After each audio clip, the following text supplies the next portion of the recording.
Welcome to V3 news లక్ష్యం సమాజహితం. నేను మీ వరలక్ష్మి. ముందుగా హెడ్లైన్స్ చూద్దాం. 2024లో నన్ను ఓడిస్తే రాజకీయాల నుంచి శాశ్వతంగా తప్పుకుంటా. మాచర్ల ఎమ్మెల్యే పిన్నెల్లి రామకృష్ణారెడ్డి సవాల్. భద్రాచలం రామన్న ఆలయంలో ఘనంగా తొలి ఏకాదశి పూజలు. 1,00,000 కుంకుమార్చన, స్వామివారికి తిరువీధి సేవ నిర్వహణ. పోలీస్ ఇన్ఫార్మర్ల నేపంలో 15 మంది అపహరణ. ఉప సర్పంచ్ మడవి గంగా, టీచర్ కావసి సుక్కల హతం. నారావారి పార్టీగా జనసేన పార్టీ తీరు. ఏలూరు DCMC మాజీ చైర్మన్ ఎడ్ల తాతాజీ ధ్వజం. ఓటమి అంటే తెలియని రాజకీయ చరిత్ర తనదని పల్నాడు జిల్లా మాచర్ల వైఎస్ఆర్ కాంగ్రెస్ పార్టీ నాయకుడు ఎమ్మెల్యే పిన్నెల్లి రామకృష్ణారెడ్డి వ్యాఖ్యానించారు. 2024లో కూడా విజయం తనదేనని ధీమా వ్యక్తం చేశారు. 2009 నుంచి ఓటమి ఎరగకుండా 4 సార్లు ఎమ్మెల్యేగా గెలిచానని గుర్తు చేశారు. 2024లో తనను ఓడించగలిగితే రాజకీయాల నుంచి శాశ్వతంగా తప్పుకుంటానని ప్రకటించారు. ఎమ్మెల్యేగా 4 సార్లు తాను పోటీ చేస్తే తనపై 4 అభ్యర్థులను టీడీపీ రంగంలోకి దించిందని, అయితే అందరూ తన చేతిలో ఓడిపోయారని ఎద్దేవా చేశారు. మాచర్లలో జరుగుతున్న ప్రతి చిన్న సంఘటనను రాజకీయంగా తనపై రుద్దడానికి ప్రయత్నం చేస్తున్నారని తీవ్రంగా ఆగ్రహం వ్యక్తం చేశారు. తెలుగుదేశం పార్టీ నేతల బెదిరింపులకు భయపడేవారు ఇక్కడ ఎవరు లేరని వార్నింగ్ ఇచ్చారు. ఈరోజు ప్రతి గ్రామంలో 2 కోట్ల రూపాయలతోటి సచివాలయాలు, రైతు భరోసా కేంద్రాలు, హెల్త్ క్లినిక్లు కట్టేసి ప్రజలకు అందించే కార్యక్రమం చేస్తాం. ఈరోజు మాచర్ల నియోజకవర్గంలో ఎప్పుడు లేని విధంగా 21,000 పైచిలు పేదవారికి ఇళ్ల పట్టాలు ఇచ్చే కార్యక్రమం చేశాం. ఒక మాచర్ల టౌన్లోనే 5,250 ఇళ్ల పట్టాలు పేదవారికి ఇళ్ల పట్టాలు ఇచ్చి, ₹1 ఎక్కడ అవినీతి లేకుండా, ₹1 ఖర్చు లేకుండా పేదలను ఆదుకునే కార్యక్రమం ఏం చేశాం. ప్రజల కోసం నిబద్ధతతో మేము పనిచేస్తా ఉన్నాం, నిబద్ధతతో చేస్తా ఉన్నాం. ఈరోజు అఫీషియల్గా ఎవరిని మోసం చేయడానికి ఇదే ప్రాజెక్టుకి చంద్రబాబు నాయుడు 96లో, 2019లో లోకేష్, 96లో చంద్రబాబు నాయుడు శంకుస్థాపన చేశారు. ఎవరిని మోసం చేయడానికి, మీరు ఎవరిని మభ్యపెట్టడానికి మీరు కానీ మీ నాయకులు కానీ లిఫ్ట్ ఇరిగేషన్ పేరుతోటి ఓట్లు దండుకోవడానికి, మోసం చేయడానికి మీరు ప్రయత్నం చేయలేదని అడుగుతా ఉన్నారు. ఎస్, మీరు చేశారు. ఈరోజు ఏదో ఫారెస్ట్ అనుమతులు ఏదైతే ఉన్నాయో నిబద్ధతగా మేము ఆ ప్రాజెక్టుకు సంబంధించి అన్ని అవరోధాలు తొలగించే విధంగా కూడా మేము ఈరోజు 1,30,000 ఎకరాలు ఏదైతే మాచర్ల నియోజకవర్గానికి సంబంధించి వెల్దుర్తి మండలం, దుర్గి మండలం, మాచర్ల మండలం, కారంపూడిలో కొన్ని గ్రామాలు, వినుకొండలో బొల్లాపల్లికి సంబంధించి, ప్రకాశం జిల్లా ఎర్రగొండపాలెం కాన్స్టిట్యున్సీలో పుల్లల చెరువుకు సంబంధించి ఛాలెంజ్గా ఈ ప్రాజెక్టు తీసుకున్నాం, ఛాలెంజ్గా ఈ పనులు మొదలు పెడతాం. ఇది రైతుల కోరిక నెరవేర్చే కార్యక్రమం నేను చేస్తాను, నిబద్ధత చేస్తాం. నిబద్ధత పనిచేసే నాయకులు అంటే మాకు గౌరవమే. ఆ గౌరవం ఉంది కాబట్టి ఈరోజు ప్రతి గ్రామంలో కూడా గవర్నమెంట్కి వచ్చే స్కీములు అన్నీ కూడా మేము పార్టీలకు అతీతంగా ఇస్తూ ఉన్నాం. ఇంకా నేను గడపగడకు పోయి ఇంకా స్కీములు రాని వాళ్ళు ఎవరైనా ఏదైనా చిన్న చిన్న ప్రాబ్లమ్స్ ఏమైనా సరిచేసి ఇచ్చే కార్యక్రమం మేము చేస్తాం. అంటే గౌరవమే. కానీ ఎటొచ్చేసి ఈ రెచ్చగొట్టే నాయకులు వ్యక్తిగత లబ్ధి కోసం, సొంత వ్యక్తిగత ఎజెండా కోసం పనిచేసే నాయకులు వాళ్ళే మంచి థియేటర్లో సినిమా చూడాల్సి వస్తుంది, చూపిస్తాం. ఇంకొకటి, నిన్న దుర్గిలో మా ఫ్లెక్సీలు కట్అవుట్లు ఉంటే దాని మీద రాలేసిన పరిస్థితి. నిన్న వాళ్ళందరూ నాయకులు వస్తూ మా బార్ దగ్గర ఆపి అక్కడ దీపావళి ముందు మా కాల్ చేసి రోడ్డు మీద అంటే కవ్విచ్చే కార్యక్రమం. అంటే ఎలక్షన్స్ వస్తున్నాయి కదా, ఏదైనా కవ్విస్తే మా పార్టీ నాయకులు ఏదైనా తిరగబడేదని చేస్తే ఎస్ ఎమ్మెల్యేగా దౌర్జన్యం చేస్తుంది ఇది అనేది ఒక గ్లోబల్ ప్రచారం చేయొచ్చు, ఒక అబద్ధ ప్రచారం చేయొచ్చు అనేది ఎదవ ఆలోచన చేస్తా ఉన్నాం. ఎస్, మీరు వ్యక్తిగతంగా ఎవరైతే మాట్లాడుతూ ఉన్నాడో, వ్యక్తిగతంగా ఎవరైతే కవిస్తూ ఉన్నారో ఓపికతోటి ఉంటాం. అన్ని వీడియోలు వచ్చినాయి, అన్ని రికార్డులు వచ్చినాయి. ఇది ఫస్ట్ హాఫ్ మాత్రమే చూశారు. ఇప్పుడు జరిగింది ఫస్ట్ పార్ట్ ఎర్రబద్దునేందో సహా ఎవడెవైతే వ్యక్తిగతంగా నన్ను విమర్శలు చేస్తూ ఉన్నాడో, కావాలని వ్యక్తిగతంగా కూడా ఏదో ప్రజలను మభ్యపెట్టడానికి, ప్రజలను తప్పుదోవ చేయడానికి మాట్లాడుతూ ఉన్నారు. ఖచ్చితంగా ఎవరిని కూడా వదిలిపెట్టాం. సెకండ్ హాఫ్ చూపిస్తా ఎట్లా ఉంటుందో. ఫస్ట్ హాఫ్ ఇలాగనే ఉంటే సెకండ్ హాఫ్ ఎలా ఉంటుందో కూడా చూపిస్తాను. మేము ప్రజలకు జవాబుదారి. ప్రజల నమ్మకంతో మాకు అధికారాన్ని ఇచ్చారు. ఎస్, ప్రజల నమ్మకాన్ని వమ్ము చేయకుండా ఇప్పుడు పనిచేస్తాం, రేపు పనిచేస్తాం, ఇంకొక రోజు కూడా పనిచేస్తాం. ఏరియాలో చూసారు ఎంటైర్ జిల్లా నాయకులందరూ ఆ రోజు ఇదే ఎర్రబత్తినేని ఎమ్మెల్యే కూడా, ఇదే మంత్రిగా ఉన్న పుల్లారావు, ఇదే ఎమ్మెల్యే కూడా జీవి అని ఏం పీకారు? మా ఇంటర్కి ఏమైనా గదిలిచ్చారా? ఆఫ్టర్లో కేసు పెట్టారు. ఎస్, పెట్టిన ఆ రోజు నుంచి కూడా మా కార్యకర్తల కోసం, నాయకుల కోసం మేము నిబద్ధతతో పనిచేస్తాం. ఈరోజు ఉంటాం, రేపు ఉంటాం. ఎవరు ఏ పార్టీకైనా చేసుకోవచ్చు. తెలుగుదేశం పార్టీలో చేసే నాయకులు కానీ, కార్యకర్తలు కానీ ఎవరైనా పార్టీకి చేసిన వాళ్ళ మీద నాకు గౌరవం ఉంది. ఎస్, ఆ పార్టీలో పనిచేస్తున్నారు కాబట్టి ఆ పార్టీ పనిచేసుకోవచ్చు. వాళ్ళని మేము ఏం అనాల్సిన అవసరం లేదు. మేము అనం, మా నాయకులు కూడా మేము ఏం అనం. మన పార్టీ వాళ్ళు చేసుకుంటారు, చెయ్యాలా, మేమేమనం. కానీ ఇదేదో అలుసుగా తీసుకొని వ్యక్తిగతంగా ఎవడైనా మమ్మల్ని మాట్లాడి విమర్శించే ఎంత పెద్ద నాయకుడినైనా, ఎంత పెద్దవాడినైనా సరే వాళ్ళని సెకండ్ హాఫ్ చూపిస్తాం. నాయకులతో పనుల ప్రజల విశ్వాసం ఉన్నంత వరకు మేము ఉంటాం. ఈరోజు నిజాయితీగా ప్రజలకు రావాల్సిన ప్రతి రూపాయి కూడా చేర్చే కార్యక్రమంలో మా ముఖ్యమంత్రికి రాజేసిన నిబద్ధత మేము చేస్తా ఉన్నాం. ఎస్, ఇదే చంద్రబాబు నాయుడు 94లో భద్రాద్రి కొత్తగూడెం జిల్లా భద్రాచలం శ్రీ సీతారామచంద్ర స్వామి వారి ఆలయంలో తొలి ఏకాదశి పూజలు ఘనంగా నిర్వహించారు. వేడుకల్లో భాగంగా ఈ ఉదయం సీతారాముల ఉత్సవమూర్తులకు ఏకాంతంగా అభిషేకం నిర్వహించారు. మధ్యాహ్నం ప్రధాన ఆలయంలో 1,00,000 కుంకుమార్చన నిర్వహించారు. సాయంత్రం స్వామివారికి తిరువీధి సేవ జరిగింది. తొలి ఏకాదశి సందర్భంగా వరంగల్కు చెందిన పాలకుర్తి విజయలక్ష్మి నారాయణ కొడుకు వంశీకృష్ణ పాలకుర్తి పేర్ల మీద ఆలయంలో జరిగే అన్నదానం, గోశాల నిర్వహణకు 3 లక్షల రూపాయల చెక్కులను విరాళంగా అందించారు.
అందరూ ఏంటంటే ఒక మంచి కార్యం కోసం అని చెప్పేసి వాళ్ళ ఇక్కడికి రావడం జరిగింది. అది తొలి ఏకాదశి రావడం మా అదృష్టం. ఇవాళ ఎన్నో రోజుల నుంచి మేము గుడికి గాను ఎంతో కొంత సాయం చేద్దామనే ఆలోచన ఉంది. సో దానికోసమని మా తల్లిదండ్రులు అయిన శ్రీ పాలకుర్తి విజయలక్ష్మి నారాయణ వారి పేర్ల మీద దేవుడికి, దేవస్థానానికి ఒక 3 లక్షల రూపాయలు మనకు తగ్గట్టు సేవ చేసిన మనం ఇవ్వడం జరిగింది. దాతలు కూడా ముందుకు వచ్చేసి ఇలా దేవుడికి ఏదో రకంగా సేవ చేసుకోవాలనేది నా ఉద్దేశం. జై శ్రీరామ్, హర హర మహాదేవ్.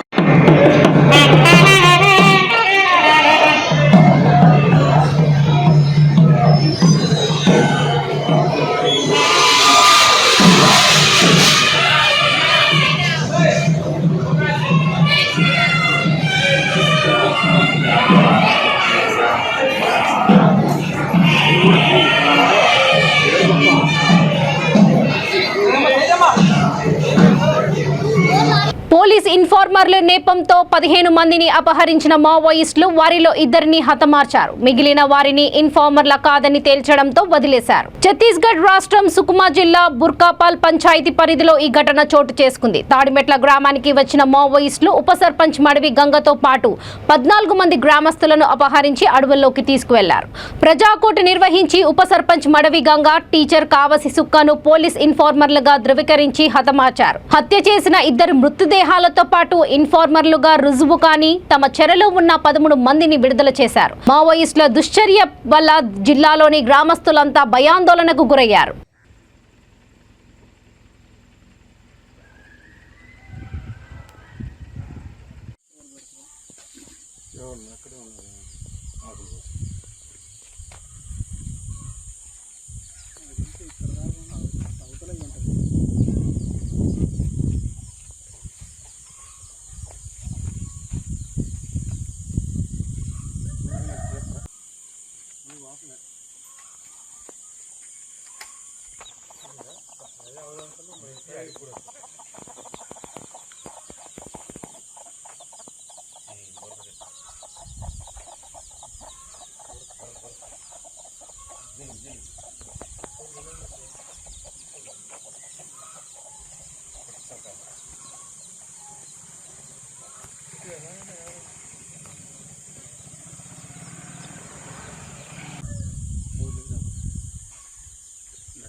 जिंदाबाद शहीद रईस स्फूर्ति का विशेष की सोसित सफल किया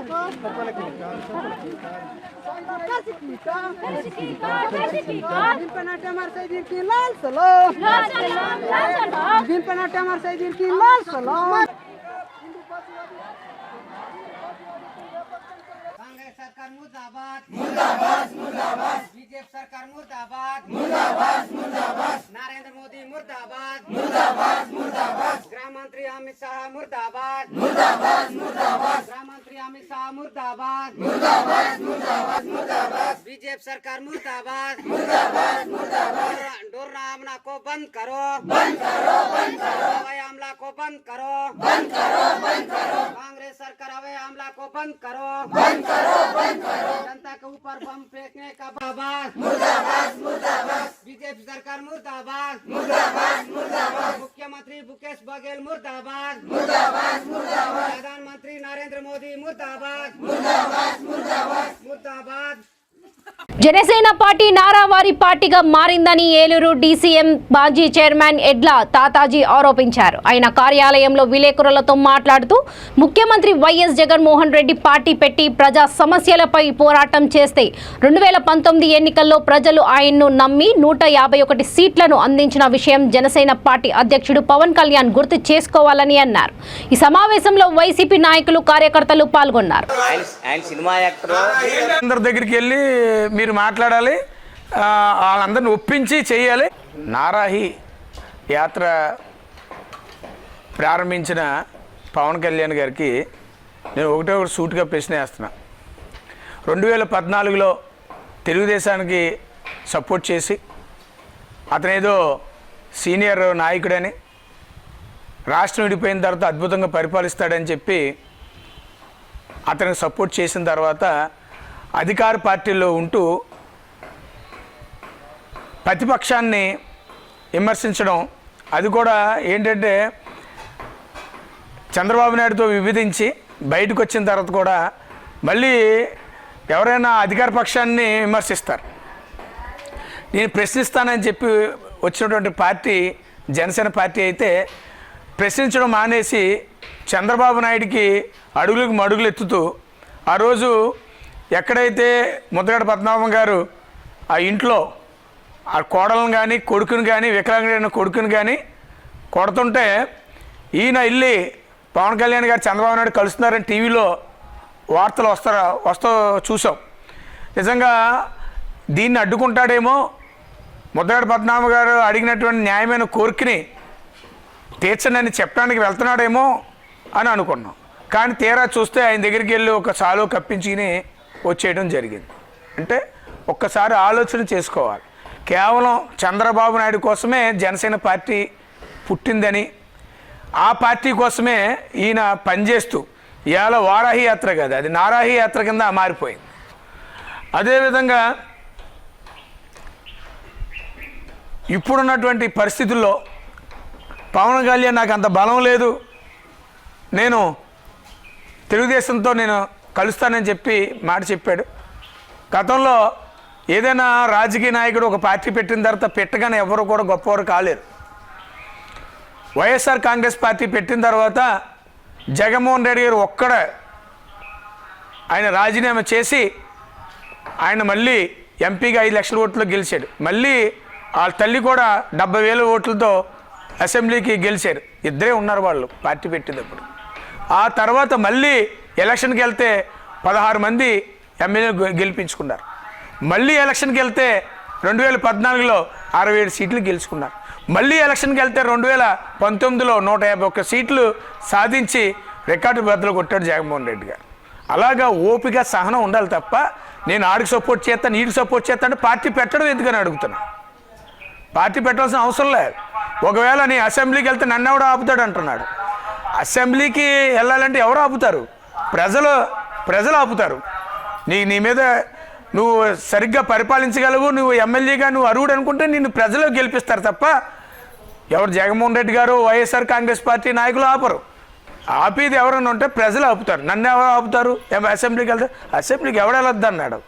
అది వెళ్ళకూడదని ప్రజలు నిర్ణయిస్తారు. అంచేత ఇటువంటి మాటలు మాట్లాడితే అది పద్ధతిగా ఉండదని, రాజకీయ నాయకుడిగా పరిపక్వత లేనటువంటి వ్యక్తిగా ఊగిపోవటం, ఛాలెంజ్లు చేయటం, ఇదంతా కూడా చూసేవారికి అంటే రాజకీయ నాయకుడు అంటే ఒక ఆలోచన ఉంటుంది ప్రతి ఒక్కరు కూడా. హుందాగా మాట్లాడేటువంటి పరిస్థితులు అక్కడ కనిపించాలి. ఒకవేళ ఎమ్మెల్యే అవ్వడానికి పార్టీ పెట్టాల్సిన అవసరం లేదు. ఎక్కడ ఎమ్మెల్యేగా పోటీ చేయాలనుకుంటా ఆ నియోజకవర్గం తిరిగితే చాలు, అంతే తప్ప ఇలాగా నోటుకొచ్చినట్టు మాట్లాడి ఎవరినో ముఖ్యమంత్రి నారా లోకేష్ని ముఖ్యమంత్రి చేయడానికి పవన్ కళ్యాణ్ పడుతున్న తాపత్రయం అంతా ఇంత కాదు. అక్కడ జగన్మోహన్ రెడ్డి గారు ప్రజల కష్టాలు తెలుసుకున్నాడు కాబట్టే 151 సీట్లు గెలిచాడు. మళ్ళీ 2024లో ముఖ్యమంత్రి అవుతాడు. ఇది జోస్యం కాదు, ఇది ప్రజల నాడి. ఈరోజు జగన్మోహన్ రెడ్డి గారిని మళ్ళీ ముఖ్యమంత్రి చేసుకోకపోతే జగన్మోహన్ రెడ్డి గారికి నష్టం కాదు. ఈరోజు చదువుకుంటున్న పిల్లలందరూ కూడా వారి భవిష్యత్తు అంధకారంలోకి వెళ్ళిపోతుంది. ఇదే చంద్రబాబు నాయుడు నిజంగా అధికారంలోకి వస్తే గతంలో 2014లో నోరు లేనటువంటి అంబులెన్స్ని 108 అంబులెన్స్ని ఏ రకంగా అయితే రోడ్డు పక్కన స్క్రాప్కి ఎలా తొలగించారో ఎలాగ అమ్మేశారో మనం చూసాం. రేపొద్దున్న ఈ 108 కానీ ఈ పిల్లల ఫీజు రియంబర్స్మెంట్ ₹1,00,000 ఎంత ఖర్చు అయితే అంత ఖర్చు పెట్టి చదివించే కార్యక్రమం ఏదైతే ఉందో అది కానీ ఇవన్నీ కూడా ఏమవుతుందంటే వీళ్ళు దాన్ని ఆపేస్తారు. రేపొద్దున పిల్లల భవిష్యత్తు ఏమైపోతుంది? సగంలో చదువు ఆగిపోతుంది. అంచేత ప్రజలెవరూ కూడా వీళ్ళని గెలిపించాలి. ఈ 2 పార్టీలు కలిస్తే అధికారంలోకి అంటే ఇలా అనుకుంటే ఈ భారతదేశంలో 4-5 పార్టీలు కలిసి వాళ్ళే ముఖ్యమంత్రులు అయిపోతూ ఉంటారు. ముందుగానే మేనిఫెస్టో ప్రకటించి ప్రజల్లోకి వెళ్తున్న టీడీపీకి జిల్లాలో విభేదాలు సమస్యలుగా మారుతున్నాయి. అనంతపురం జిల్లాలో నేతల మధ్య సమస్యలు మరింత ఎక్కువయ్యాయి. బస్సు యాత్రలను కూడా క్యాన్సిల్ చేయాల్సిన పరిస్థితి ఏర్పడుతున్నాయి. దీంతో జిల్లాలో కొనసాగుతున్న వివాదాలపై పార్టీ అధిష్టానం సీరియస్ గా దృష్టి సారించినట్లు తెలుస్తుంది. గొడవలు జరుగుతున్న నియోజకవర్గంలోని నేతలను త్వరలో అమరావతికి పిలిపించనున్నట్లు పార్టీ వర్గాలు చెబుతున్నాయి. ఉమ్మడి అనంతపురం జిల్లాలో జూన్ 23వ తేదీన భవిష్యత్తుకు బస్సు యాత్ర ప్రారంభమైనప్పటి నుంచి కొన్ని నియోజకవర్గాల్లో పార్టీలోని అంతర్గత విభేదాలు రచ్చకెక్కుతున్నాయి. ఎన్నికలు సమీపిస్తున్న తరుణంలో జరుగుతున్న పరిణామాలు చర్చనీయాంశమవుతున్నాయి. పెనుకొండ, కళ్యాణదుర్గం, మడకశీర, సింగనమల నియోజకవర్గాలలో విభేదాలు ఎక్కువయ్యాయి. పెనుకొండ, కళ్యాణదుర్గం నియోజకవర్గాలలో బస్సు యాత్ర పూర్తయింది. ఈ 2 చోట్ల కూడా నాయకులు బాహటంగానే ఘర్షణకు దిగి కొట్టుకుంటున్నారు. కళ్యాణదుర్గం నియోజకవర్గంలో మాజీ ఎమ్మెల్యే ఉన్నం హనుమంతరాయ్ చౌదరి, నియోజకవర్గ ఇన్ఛార్జ్ ఉమామహేశ్వర నాయుడు 2 గ్రూపులుగా వీడిపోయి కొట్టుకుంటున్నారు. జిల్లా నేతల ముందే ఇవి జరుగుతున్నా వాటిని ఫుల్ స్టాప్ పెట్టే ప్రయత్నం గానీ నిలువరించే చర్యలు గానీ చేపట్టలేకపోయారు.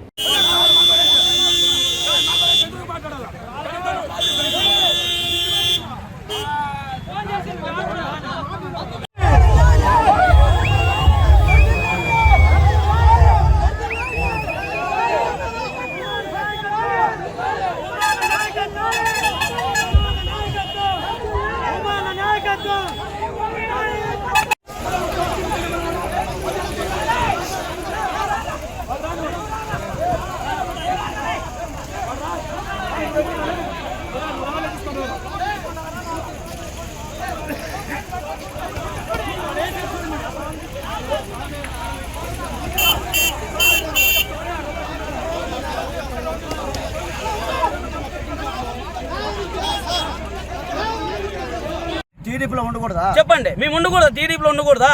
మాకు ఇదేనా న్యాయమా? మేము టీడీపీలో ఉండకూడదా? మాకు ఇదేనా న్యాయమా? మార్చి వర్గం కాదు, ఎవరి వర్గం కాదు. మేము మొత్తం మీద ఏం చెప్తున్నామండి, మేము అధిష్టాన్ని కష్టపడతాం లేదనము. మాకు లోకల్ నాయకులు టికెట్ ఇస్తే కష్టపడి ప్రాణాలు పెంచి కూడా గెలిపించుకుంటాం. మాకు మారుతి అన్న ఉమాదేవి చౌదరి కాదు, మాకు లోకల్ నాయకులు, మాకు లోకల్ నాయకులు టికెట్ ఇస్తే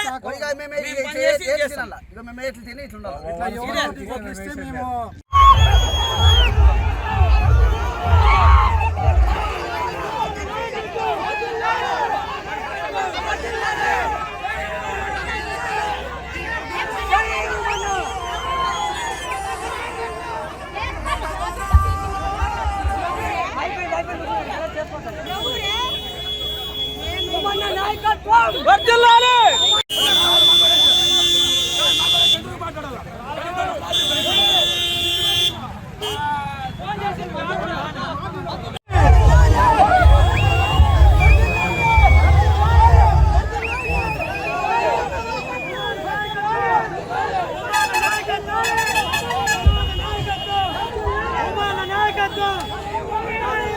ఏలూరు జిల్లా వ్యవసాయ శాఖ డిప్యూటీ ప్రాజెక్ట్ డైరెక్టర్ గద్దె తిరుపతయ్య అనుమానాస్పద స్థితిలో ఆ శాఖ కార్యాలయంలోని విశ్రాంతి గది బాత్రూంలో మృతి చెందారు. తెనాలి జిల్లా అమృతలూరి మండలం పేపర్కు చెందిన ఆయన అనంతపురం నుంచి బదిలీపై ఈ నెల 3వ ఏలూరు జిల్లాకు వచ్చి విధుల్లో చేరారు. అనంతరం సెలవు పెట్టి ఇంటికి వెళ్లిపోయారు. తిరిగి ఈ నెల 26న విధుల్లో చేరారు.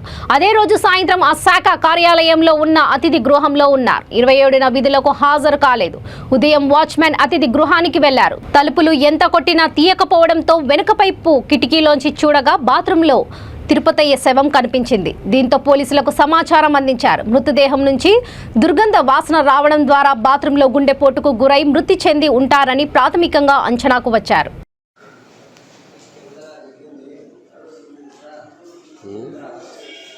గంజాయి అమ్ముతున్న 6గురిని పల్నాడు జిల్లా పోలీసులు అదుపులోకి తీసుకున్నారు. వారి నుండి 14 కిలోల గంజాయి స్వాధీనం చేసుకోవడంతో పాటు కారును సీజ్ చేశారు. SP Ravishankar Reddy, DSP KV Mahesh పర్యవేక్షణలో 2 టౌన్ సిఐ వీరేంద్రబాబు ఆధ్వర్యంలో ఎస్ఐ రహంతుల్లా సిబ్బంది తనిఖీలు చేపట్టారు. నర్సరావుపేటలోని చంద్రబాబు నాయుడు కాలనీకి చెందిన ముత్తుపాటి అమర్, చిలకలూరిపేట మండలం కోమటినేని వారి పాలానికి చెందిన మర్రి చిన్న కోటేశ్వరరావు, ఎడ్లపాడు మండలం తిమ్మాపురానికి చెందిన జంగా నరేంద్ర, వాసిమల్ల జగావా, డానియల్, విశాఖ జిల్లా నక్కపల్లికి చెందిన నేమలి వీరబాబు, మాడుగల్ల మండలం నుర్మతి పంచాయతీకి చెందిన వాంపుడోత్ బాలాజీ నాయక్ అదుపులోకి తీసుకున్నారు. గంజాయి విక్రేతలను అదుపులోకి తీసుకున్న పోలీస్ సిబ్బందిని ఎస్పీ రవిశంకర్ రెడ్డి ప్రత్యేకంగా అభినందించారు.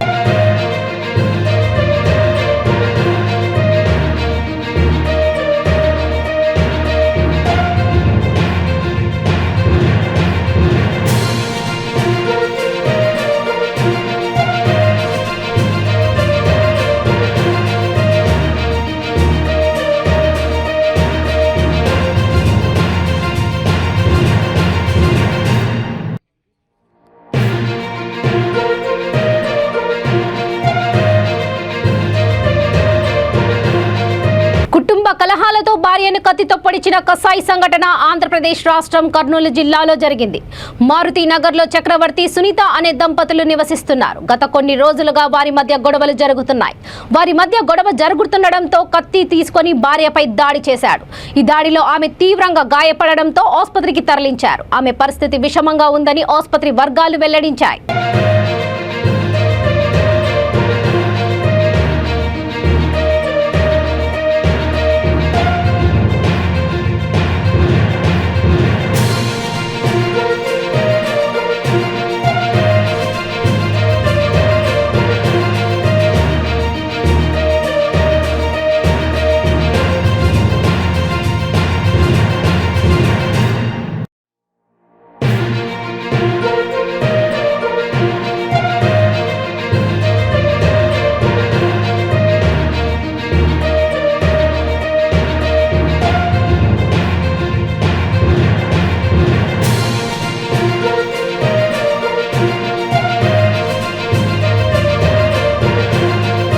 ఉమ్మడి కర్నూలు జిల్లా కోడమూరు నియోజకవర్గం కర్నూలు రూరల్ మండలం ఏదురూరులో వైఎస్ఆర్సీపీ గృహ సారథి వైసీపీ కార్యకర్త అంజిగౌడ్ దారుణ హత్యకు గురయ్యాడు. ఈ హత్యతో గ్రామంలో అలజడి మొదలైంది. జిల్లాలోని ఫ్యాక్షన్ గ్రామంలో జరిగిన మర్డర్తో ప్రజలు భయాందోళనకు గురయ్యారు. గ్రామ సమీపంలోని కేసీ కెనాల్ కాల్వీ వద్ద ఉన్న ఎల్ రామన్న చెరువులో గుర్తు తెలియని దుండగులు రాళ్లు కర్రలతో అంజిగౌడ్ ను దారుణంగా కొట్టి హత్య చేసినట్లు కుటుంబ సభ్యులు తెలిపారు. పశువుల మేత కోసం గడ్డి తెచ్చేందుకు వెళ్లిన వ్యక్తి ఎంతకు ఇంటికి తిరిగి రాకపోవడంతో కుటుంబ సభ్యులు గ్రామస్తులు గాలించగా చెరువులో శవమై కనిపించాడు. గ్రామ ప్రజలు పోలీసులకు సమాచారం ఇవ్వడంతో సిఐ శ్రీరామ్ కేసు నమోదు చేసి ప్రత్యేకంగా దర్యాప్తు చేపట్టారు.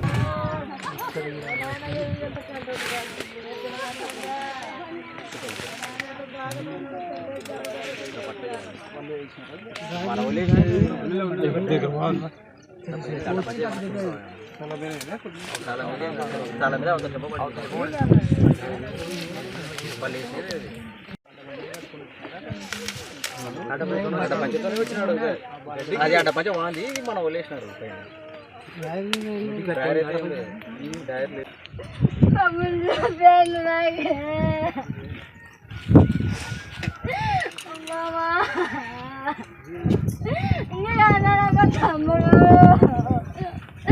అమ్మా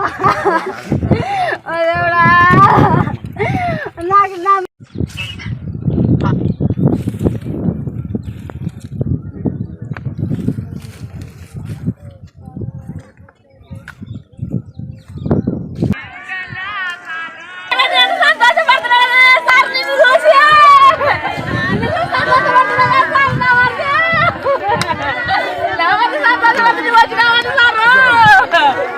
ఓ వ్యక్తి తన భార్యను అనుమానించి కుటుంబాన్ని హత్య చేయాలని అనుకున్నాడు. అందరూ నిద్రిస్తుండగా ముందుగా పెద్ద కుమారుడిని కత్తితో నరికేశాడు. అనంతరం భార్యపై వేటు వేసేందుకు ప్రయత్నించగా అడ్డుకున్న చిన్న కుమారుడు తీవ్రంగా గాయపడ్డాడు. ఈ ఘటనలో భార్య కూడా స్వల్పగా గాయాలు పడింది. ఈ ఘటన శ్రీకాకుళం జిల్లా ఎచ్చర్ల మండలం కుప్పిలిలో జరిగింది. గ్రామానికి చెందిన కొండ్ర కుప్పయ్యకు భార్య హరమ్మ, ఇద్దరు కుమారులు తాతారావు, కామరాజు, ఇద్దరు కుమార్తెలు అప్పయ్యమ్మ, లక్ష్మి ఉన్నారు. వ్యవసాయ పనులు చేసుకుంటూ జీవనం సాగిస్తున్న కుప్పయ్య కొంతకాలంగా భార్యపై అనుమానం పెంచుకున్నాడు. కుటుంబ సభ్యులతో ఎప్పుడు తగాదా పడేవాడు. భార్యాభర్తల గొడవలపై పలుమార్లు పంచాయతీ జరిగినా ఆయన వైఖరిలో మార్పు రాకపోగా భార్యతో పాటు ఆమెను సహకరిస్తున్న కుటుంబ సభ్యులపై కక్ష పెంచుకున్నాడు. ఈ నేపథ్యంలో అందరూ నిద్రిస్తుండగా కత్తితో తాతారావుపై దాడి చేశాడు. తాతారావు గట్టిగా కేకలు వేస్తూ అక్కడికక్కడే చనిపోయాడు.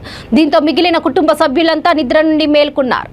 ఇరుగు పొరుగు వారు రావడంతో కుప్పయ్య పరారయ్యాడు. గాయపడిన కామరాజు, హరమ్మను శ్రీకాకుళం సర్వజన ఆసుపత్రికి తరలించారు. కామరాజును మెరుగైన చికిత్స నిమిత్తం విశాఖపట్నం KPHPకి తరలించారు. శ్రీకాకుళం DSP శృతి, బేయార్పురం సిఐ ఆదాం ఘటనా స్థలానికి సందర్శించారు. సిఐ కేసు నమోదు చేసి దర్యాప్తు చేపట్టారు.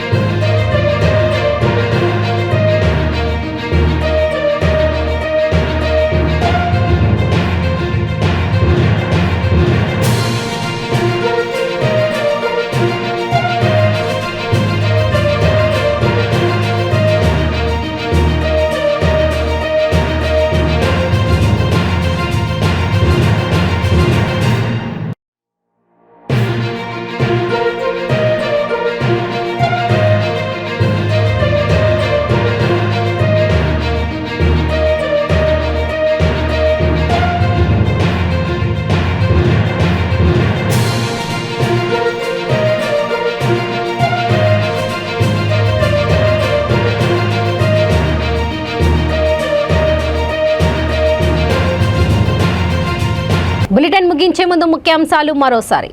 2024లో నన్ను ఓడిస్తే రాజకీయాల నుంచి శాశ్వతంగా తప్పుకుంటా. మాచర్ల ఎమ్మెల్యే పిన్నెల్లి రామకృష్ణారెడ్డి సవాల్.